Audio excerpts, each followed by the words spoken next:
Bonsoir à tous et bienvenue dans le Flash Info. Le Premier ministre Daniel Kablan-Duncan, ministre de l'économie, des finances et du budget, était aujourd'hui dans les locaux de la Direction générale du budget et des finances. Au cours de cette visite, les outils essentiels de gestion de la Direction générale du budget et des finances ont été présentés au Premier ministre. Daniel Kablan-Duncan était pour la circonstance accompagné d'Abdrahman Sissé, ministre chargé du budget et des directeurs généraux et centraux du département.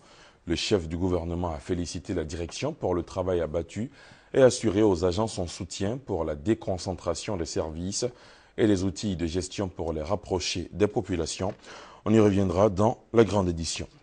Le ministre Ahmed Bakayoko et M. François Deluga, président du Centre national de la fonction publique territoriale, CNFTP, ont procédé à la signature d'un accord de coopération pour le renforcement des capacités des collectivités territoriales. Fruit de cette signature, la création d'un centre de formation pour les agents. Cet accord prend forme en prélude à la 5e édition du Forum de l'action internationale des collectivités. Le ministre ivoirien de l'Agriculture, Mamadou Sangafoua Koulibaly, a été reçu hier en visite officielle au Maroc par son homologue Aziz Akhanouch. Les deux ministres ont discuté des opportunités de coopération bilatérale entre les deux pays dans le domaine agricole. Ils ont ensuite signé un nouvel accord de coopération en révision de l'accord de coopération agricole signé en 2004, toujours en vigueur avec notamment l'élargissement au domaine de la recherche agronomique, de la mécanisation et la réhabilitation des pistes agricoles. Reportage.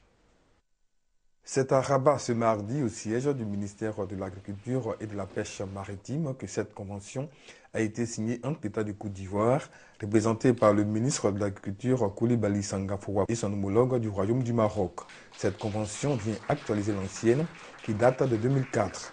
Elle prend en compte, entre autres, l'aménagement hydro-agricole, l'assistance technique par la formation des cadres, la recherche agronomique, la commercialisation et la subvention des produits agricoles. L'objectif est de renforcer la coopération agricole entre la Côte d'Ivoire et le Maroc. Le Maroc et la Côte d'Ivoire ont des expériences à partager. Notre pays est un pays à vocation agricole qui a assez son développement sur le secteur agricole. Et ces 10 dernières années, le Maroc a fait d'énormes progrès dans tous les domaines, notamment dans le secteur agricole avec le plan Maroc vert. Nous pensons que ce sont deux États qui peuvent avoir une collaboration fructueuse en matière de production, de transformation et de commercialisation des produits agricoles. Cette relation agricole de manière à susciter plus d'échanges au niveau de l'investissement, mais également d'échanges au niveau de la formation, au niveau des intrants et également au niveau commercial. Je pense que ce sont des grands chantiers qui vont être ouverts par Monsieur le ministre et moi-même et sur lesquels on va travailler. Un comité a été mis en place pour suivre l'exécution de cet accord. Avant la signature, la délégation ivoirienne a échangé avec les experts de plusieurs structures agricoles du Maroc. Le PNUA, Programme national d'investissement agricole, n'a pas été oublié.